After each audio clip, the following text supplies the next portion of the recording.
trauma that they have experienced in their life that has been unaddressed. Yeah. And now they have programs where you have trauma-informed care, where you have a person who work with this population to try to get them to get away from those feelings they feel as a result of things that happened to them in the past. Absolutely. And sometimes we're talking about secrets they have that keeps them sick. The old saying is, we only sick as the secrets we do keep. Yeah, and trauma comes in all kinds of ways. They could witness something in trauma. For instance, there's a lot of gun violence around here, right? And sometimes, witnessing somebody shot and killed, that sticks with you if you're a young child. And eventually, as you grow up, if you haven't sought no help, if no help come to you at that point in time, and the city's great for not sending nobody in the community to handle trauma after a big shooting. Post-traumatic stress. Absolutely. Post-traumatic stress. And it grows on you, and it grows on you, and it grows on you, and it eats at you, and eats at you. Until you snap. Until if you you don't have snap. an out, then you have an in, and you got to let it out and speak to somebody. And Lonnie, you mentioned the ladies' prison, and in regards to health, women generally have more health issues and concerns than men do to deal with. They got the childbearing and on and on. And there are a whole bunch of women issues that we just don't have, and so it drives their mental health or their health care. The prices of their health care up a little bit higher. And so generally, or in the past, they didn't go out and seek the health care that they needed. And with Obamacare and the Health Care Act passed, ensuring everybody can go out there, a lot of ladies need to go out there and get registered, signed up for their kid, and also the kids, our young folks, they think they're indispensable, running around there, these motorcycles going on crazy, and then they don't have health care, and they find themselves in an accident. Oh man, a catastrophe right there, ruin everything, you lose everything. So these guys are the main ones that need to sign up for Obamacare at healthcare.gov. If anybody, with women, the prices are sky high, well, go on and get insured because you got the chance now. And before the middle of February is the deadline, and then they're going to start penalizing you. You don't want that penalty. Sure. Now, Lonnie, tell us what's coming up. You got this mental health. What's coming up? Yeah. I'm so excited about what's coming up. On the 14th of November, the Mental Health Association in Delaware will host their 12th annual Community Mental Health Conference. It's going to be at the Doubletree. 12 years. 12 years. It's going to be at the Doubletree Hotel. We were involved when this all very started. First one, when we call it the People of Color Mental Health Conference. Yeah, that's why I said 12 years. 12 years, and of course, in the beginning, when we first started, it was a half-day affair when we had a First Central Presbyterian Church, and then later became a full day, and we had it at Del Tech, and then lately we moved it to the Doubletree Hotel. Yeah, and it's growing. It's something people need. Hey, it's really a very great event. It's so great that we don't have any more room for people to come. The registrations are full, and I had asked to come on to talk about the conference to try to get more people to be involved and to attend, and now we're full. We're full, and that's a good thing. That's a good thing. That's a good thing. That's a good thing. But it still doesn't take us away from providing information to the community about the need to learn more about mental illness and the need to learn more about the services that are available. People just need to know, especially those in certain populations. I know in the African American community, and other communities, there's a great need to let people know that help is available. Oh, you suffer from depression? Oh, you hear voices in your head? And getting back to talking about voices in your head, at the Recovery Month rally, we had what we call a schizophrenic experience, where a person would just listen to what goes on in the mind of a person who's schizophrenic. Wow. I checked it out and I said, oh my God. Now, how did that work? Well, it's like in the person's head, there's all these thoughts are going through a schizophrenic's head, all over the place. And I know two people, they checked this session out, and they came back with some real joy to know more about what's going on with a relative of theirs Sure. who is schizophrenic. Sure.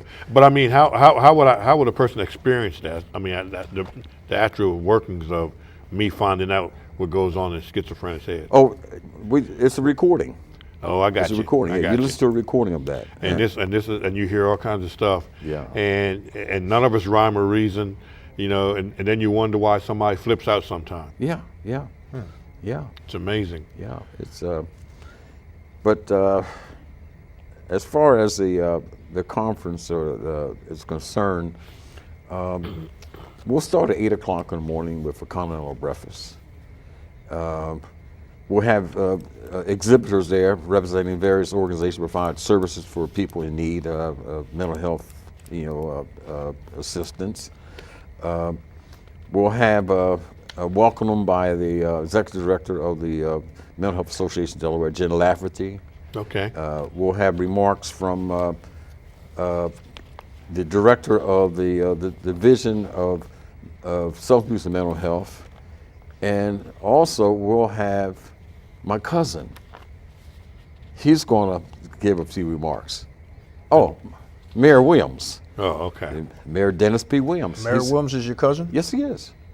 Hey, cuz. All right. And I'm so glad that, because he's really a supporter of various programs that we have in the community. People need to know that.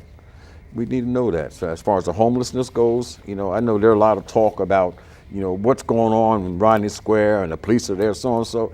Hey, there's a need, to be addressed, and it's being addressed.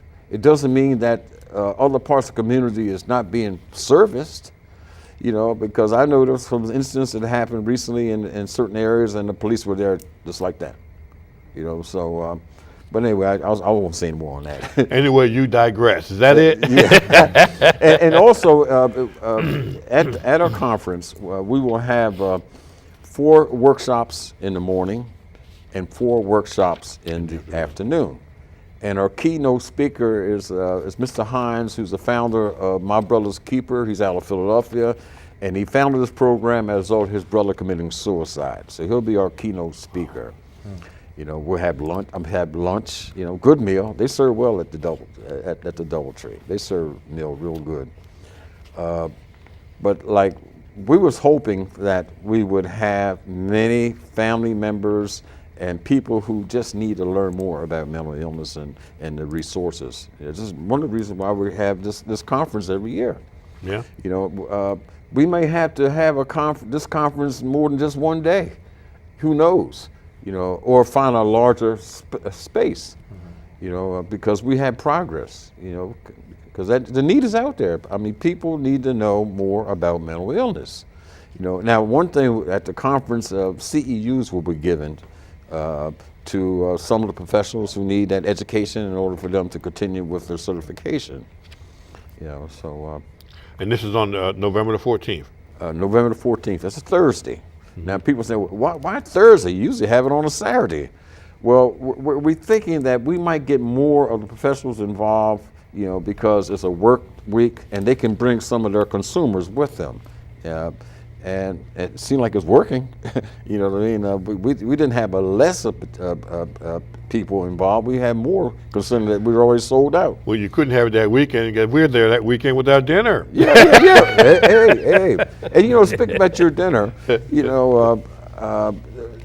RBRC, I understand, is going to get a special award along with a lot of other. Not a special award. They're going to get the presidential award. Oh, presidential. What's that? What's that? I think I got that one year, didn't I? I like the way he leads into this. Yeah, it's change gears here for the dinner. Again, it's going to be on Sunday, November the 17th at the DoubleTree, which just mentioned. We give out community service awards for different groups and people for what they've done in the past and what they're doing. And I, as president, about 15 years ago, I created the Presidential Award outside of those normal awards.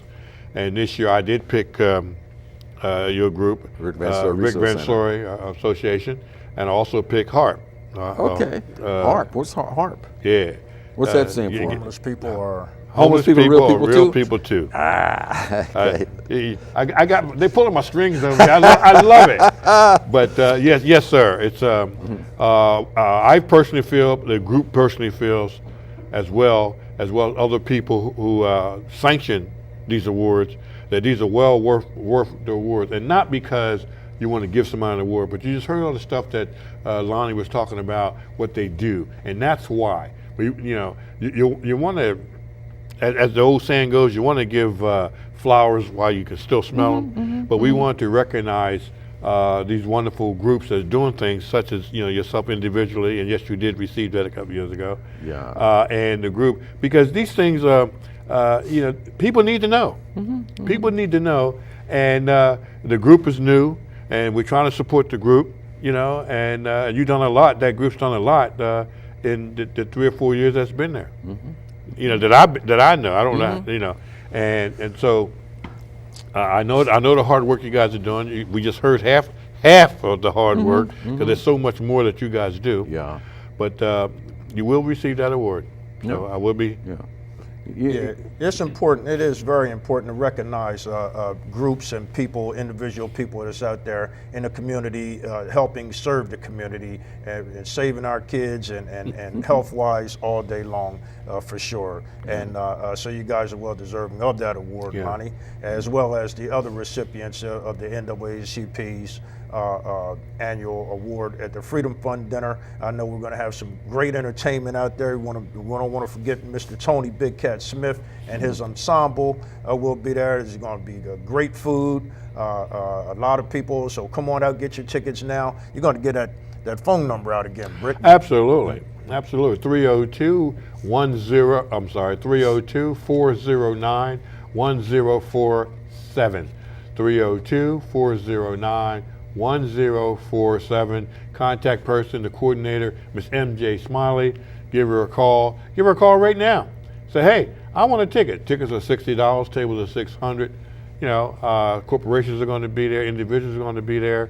It's at the Hotel Doubletree, downtown Wilmington. I say that downtown Wilmington because because the Doubletree on 202 not to has be confused with that one. but they have a Wilmington address, so I just want to make sure we say downtown. That's right. Come on out. It's very important to come on out and support groups that's supporting you. The NAACP has been in the Wilmington area for over since 1915, I believe. 1915. And serving the community, serving well, advocating for all kinds of issues that we have. I know the Wilmington City Council just gave the NAACP as an organization an award, proclamation or resolution from the City Council not long ago. So you guys can come on out and support the NAACP with this Freedom Fund dinner, or you can become a member as well and support that way. So we do want to encourage you guys to come on out and help those that's helping you get some of these issues resolved in our community. And again, right behind that following Tuesday, which is the 19th, is going to be our town hall meeting on environmental injustice. Again, it's going to be located at First and Central Presbyterian, located at 1101 North Market Street, directly across the street from the Hotel DuPont. And we're specifically talking about the environmental injustice in Southbridge area, throughout the state of Delaware, of course, but the Southbridge area is going to be laid heavy on that. We're going to have panelists coming in from Washington, D.C., local panelists here. We're in the process now of trying to get your cousin to come. In all honesty, his letter hasn't went out yet, but we're trying to get him there. Good. And normally things like that, if he can't come, he'll send someone.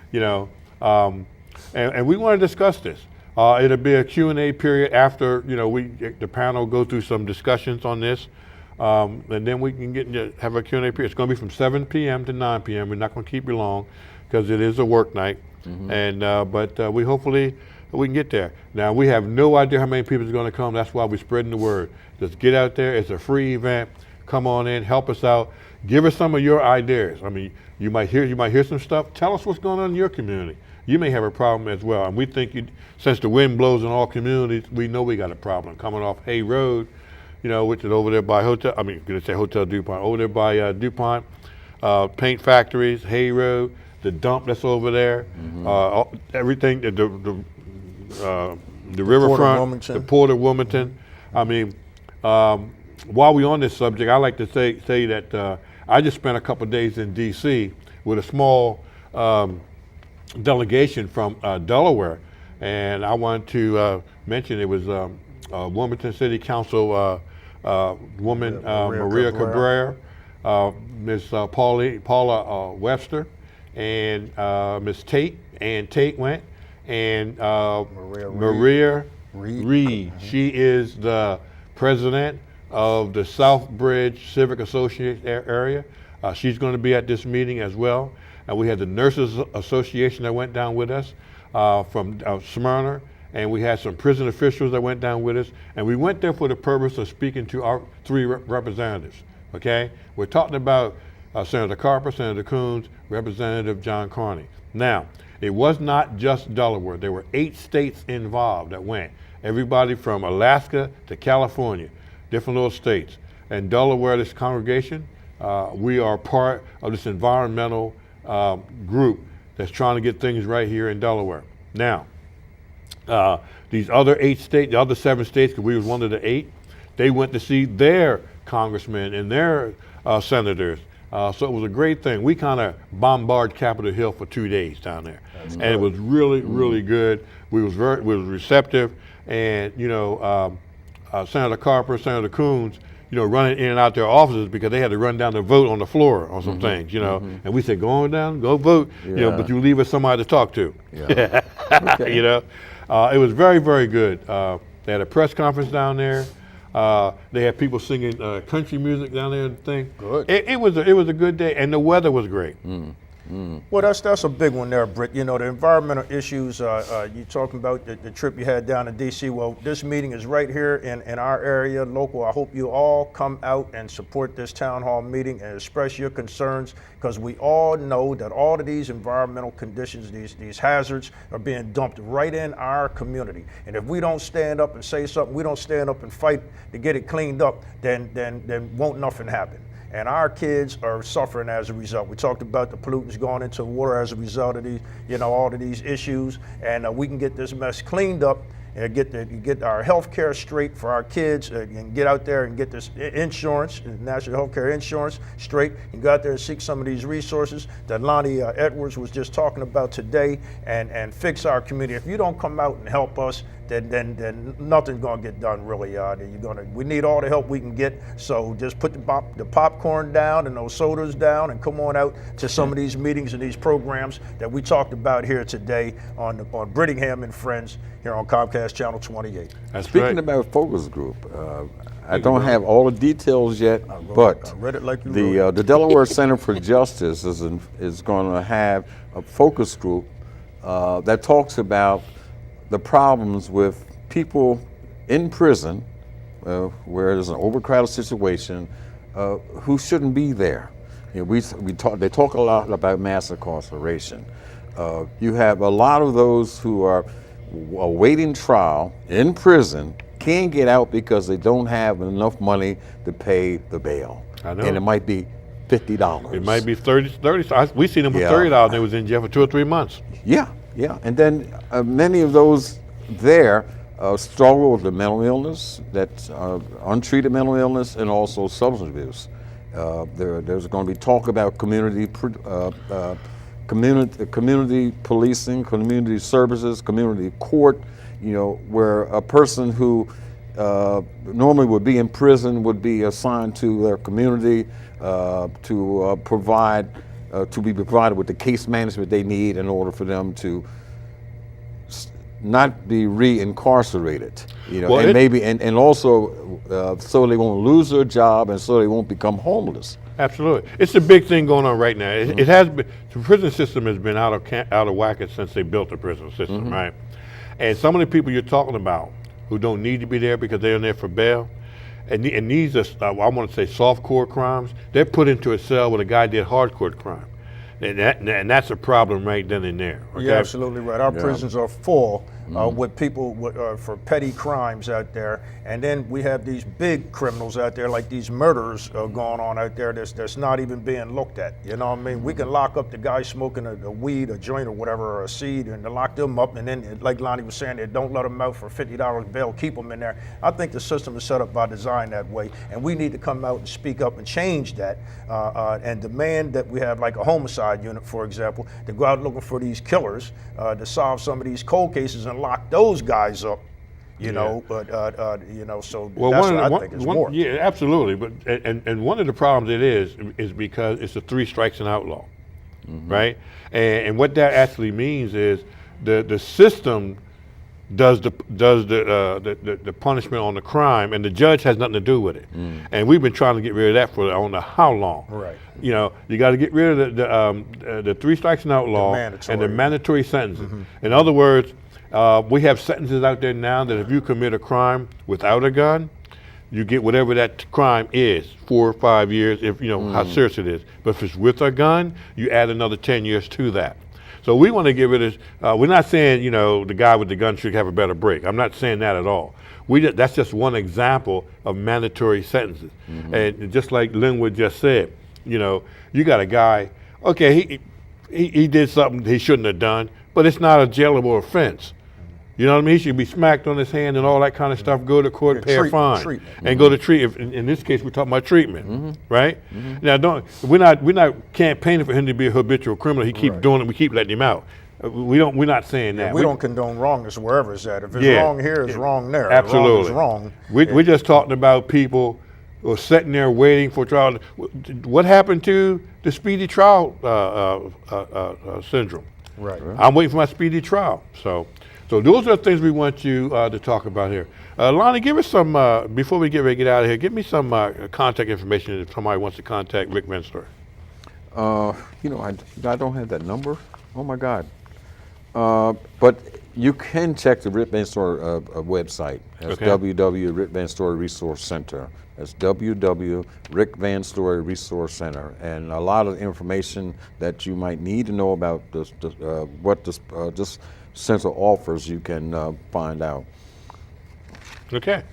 Linwood, anything before we get I out? just want to give a quick shout out to my castmates that were on earlier, Omar Rashidah's show. I want to, you know, the castmates, the cast of Isaiah Turner. I want you guys to come on out and support that program. I'm involved in that as well. It's coming up Saturday, November 16th at 4 p.m. at the Edgemore Community Center. You can get your tickets by calling Omar at 302-743-2067. I couldn't get on that show because I was on Brit's show, but I want them to know that we do support them, and we're going to get them a shout out as well. Absolutely. Well, guys, I want to thank you for taking time out of your busy schedule to come on, man. I know how busy both of you guys are.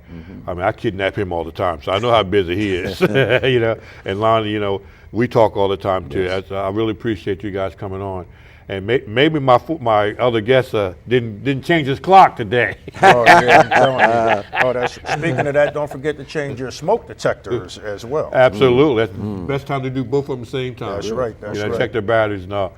So we want to thank you for listening and watching us today on the Brittingham Friends. And if you got an issue you want to talk about, hey, give me a call, 302-409-1046. The other number is 1047. And you be a guest, come on, let's talk about it. You know, my show is your show, okay? All right. And I want to congratulate Lapa for you know, definitely. it was in the paper today. They won the contract. They won the contract, so I want to congratulate, you know, the Jersey Roy and Ruth Baker, all the ones that's been fighting in there. But they did a good show, ladies. So. Hey, can I make one more? Absolutely. Hey, you know, I have my radio show coming up today. The Linwood Jackson Radio Show is going to be airing on WFAI 1510 AM. So I want you guys to check me out on the radio. I got an hour show from 2 to 3, and we'll be going on today. You can check it out. If you can't get your station now, you can www on your computer, www.wfai1510.com. He's leaving me to go do his own show, No, ladies, I'm not and this is a great show. Oh, Great we still show. got WILM 1450 Well, tonight, too. I guess we do. 9 to 10, 9 to 10. You're not check inviting out me it. on your show. Ladies and gentlemen, It's a good show. All jokes aside, we're all friends here. Give them a listen today, and we appreciate it, man. Congratulations on your show, man. That's right, and we'll be on WILM 1450 tonight, 9 to 10, too, the Charles Brittingham Show, so don't forget that one. Real quickly. And a shout out to the Family Resource Coalition.